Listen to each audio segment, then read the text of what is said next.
রাজনৈতিক প্রভাব প্রশাসনিক যোগ সাজসের অভিযোগ তুলে ন্যায় বিচারের আবেদন জানিয়েছেন প্রতাপগড় মণ্ডলের অন্তর্গত আড়ালিয়ার বাসিন্দা রাজেশ সাহা।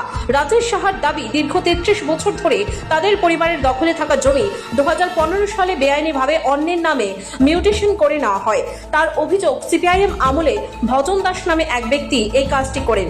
জানা যায়, রাজেশ সাহা দীর্ঘদিন ধরে কিডনির জটিল রোগে ভুগছেন।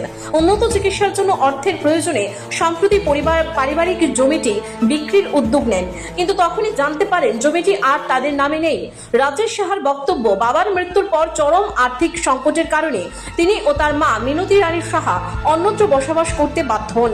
অভাবের কারণে দীর্ঘদিন জমিটির মিউটেশন করানো সম্ভব হয়নি, আর সেই সুযোগেই বেআইনিভাবে জমিটি ভজন দাসের নামে মিউটেশন করা হয়। এই ঘটনায় তিনি প্রশাসনের দ্বারস্থ হয়েছেন। পাশাপাশি রাজ্যের মুখ্যমন্ত্রীর দৃষ্টি আকর্ষণ করে নিজের অসুস্থ মায়ের নামে থাকা একমাত্র সম্পত্তি ফিরিয়ে দেওয়ার আবেদন জানিয়েছেন। এখন প্রশ্ন একটাই, এই অভিযোগের নিরপেক্ষ তদন্ত কি হবে? প্রকৃত মালিক কি ফিরে পাবেন তার জমি, নাকি এই অভিযোগও প্রশাসনিক ফাইলের ভিড়ে হারিয়ে যাবে?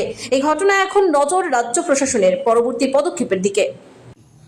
আমি আরেকটা বিষয় লক্ষ্য করতে পারলাম, সামাজিক মাধ্যমে দেখছি। আমি গতকালকার বিষয়টাতে আমি আমার অভিভাবককে নিয়ে গেছি আমার জায়গা মানে সুষ্ঠু সমাধান করার জন্য, কিন্তু কিছু কিছু সংবাদ মাধ্যম এটা উল্টাপাল্টা প্রচার দিচ্ছে যে ওরা নাকি আমার জায়গা ওরা বলে দখল করতে নেই। অ্যাকচুয়ালি পক্ষে ঘটনা হলো ভজন দাস এই কথাগুলি মিথ্যাভাবে ছড়াচ্ছে, যাতে আমাকে প্রাণ নাশে মেরে ওই জায়গাটা দখল করতে পারে। অ্যাকচুয়ালি জায়গার মালিক কিন্তু মার অবর্তনে কিন্তু আমি, কিন্তু দেখা গেল এই সমাজ মাধ্যমরা আমাকে মানে ভজন দাসের ষড়যন্ত্রে আমাকে ওই জায়গা যাতে সুষ্ঠুভাবে না করতে পারি ওই জন্য চক্রান্ত করছে। আমি এলাকায় মানে আমি সংবাদ মাধ্যমে এখনও পারবো বলছি, আর আমি প্রশাসনের সাহায্য দিয়েছি যাতে আমি আমার জায়গা পুনরায় ফিরে পেতে পারি।